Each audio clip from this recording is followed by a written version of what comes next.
মার্চের এক ভোরের আকাশ তখনও অন্ধকার। কুয়েতের ক্যাম্প বুয়েরিং সামরিক ঘাঁটির উপর দিয়ে বয়ে যাচ্ছিল ঝোড়ো হাওয়ার পূর্বাভাস। কেউ ভাবতে পারেনি যে সেই আকাশ চিরে অকল্পনীয় সাহসে ভর করে ধেয়ে আসছে ইরানের F-5 যুদ্ধ বিমান। মার্কিন প্রতিরক্ষা ব্যবস্থার সব রাডারকে ফাঁকি দিয়ে মাটির একেবারে গা ঘেঁষে অত্যন্ত নিচু উচ্চতায় উড়ে আসছিল এই ঘাতক বহর।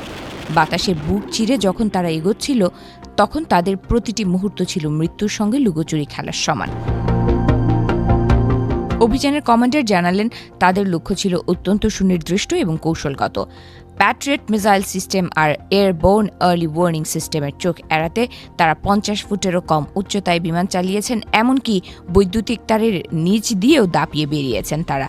সম্পূর্ণ রেডিও সাইলেন্স বা নিঃশব্দ যোগাযোগ বজায় রেখে শত্রুর আকাশসীমায় এমন অনুপ্রবেশ এক রোমাঞ্চকর ইতিহাসের জন্ম দিয়েছে।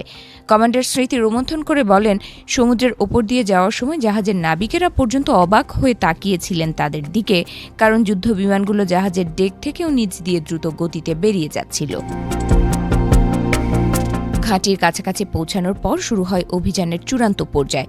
ফ্রি ফল বোমার সঠিক লক্ষ্যভেদ নিশ্চিত করতে সব পাইলটকে শত্রুর ডিফেন্স সিস্টেমের একদম মাথার উপর দিয়ে উড়ে যাওয়ার ঝুঁকি নিতে হয়েছিল। মুহূর্তের মধ্যেই সেই নিস্তব্ধ ঘাঁটিতে নেমে আসে ধ্বংসযজ্ঞ। কমান্ডার বর্ণনা করেন, বোমা বিস্ফোরণে ক্যাম্পের ভেতরে থাকা সামরিক হেলিকপ্টারগুলো পর্যন্ত মাটি ছেড়ে বাতাসে উল্টে গিয়েছিল। শত্রুপক্ষের প্রতিরক্ষা ব্যবস্থা সেদিন পুরোপুরি অচল হয়ে পড়েছিল ইরানি পাইলটদের এই অদম্য কৌশলের কাছে। সেই বিশৃঙ্খল মুহূর্তের সুযোগ নিয়ে শত্রুপক্ষ আতঙ্কিত হয়ে পড়ে। নিজেদের আকাশ প্রতিরক্ষা ব্যবস্থার ভুল ত্রুটির খেসারত দিতে হয় তাদেরই। মার্কিন বাহিনীর নিজস্ব প্যাট্রিয়ট মিসাইল সিস্টেম বিভ্রান্ত হয়ে তাদেরই 3টি F-15 যুদ্ধ বিমানকে ভূপাতিত করে ফেলে।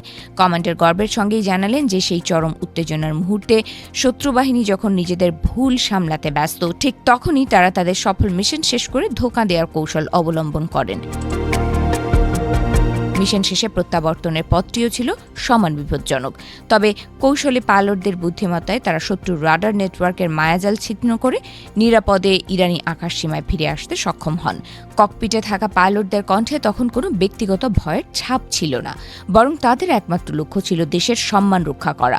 একজন পাইলট দৃঢ়তার সঙ্গে বলেছিলেন, মিশনের প্রয়োজনে নিজের জীবন তুচ্ছ, দেশের অখণ্ডতাই তাদের কাছে সবকিছুর ঊর্ধ্বে। পুরো ঘটনা প্রবাহ বিশ্লেষণ করলে দেখা যায় ইরান কতটা নিখুঁত পরিকল্পনা আর সাহসিকতার সাথে এই প্রতিশোধমূলক অভিযান চালিয়েছিল। 50 মিনিটের এই রুদ্ধশ্বাস অপারেশন বিশ্ব সামরিক ইতিহাসে এক নতুন নজির স্থাপন করেছে। শত্রুর শক্তিশালী আকাশ প্রতিরক্ষা ব্যবস্থার দুর্ভেদ্য দেয়াল ভেঙে এমন একটি অভিযান চালানো শুধু দক্ষতার পরিচায়ক নয়, বরং এটি ইরানের সামরিক সক্ষমতার এক জ্বলন্ত উদাহরণ। এই অভিযানের পেছনে থাকা পাইলটদের বীরত্বগাথা এখন ইরান জুড়ে আলোচনার কেন্দ্রবিন্দুতে। কমান্ডার এবং তার দলের সদস্যদের এই দুঃসাহসিক অভিযান কেবল একটি সামরিক অপারেশন ছিল না, এটি ছিল এক চরম আত্মত্যাগের গল্প। প্রতিটি সেকেন্ডের হিসাব কষে মৃত্যুর মুখোমুখি দাঁড়িয়ে তারা যে সাহসের পরিচয় দিয়েছেন, তা আজও সামরিক কৌশলবিদদের বিস্ময়ের কারণ হয়ে আছে।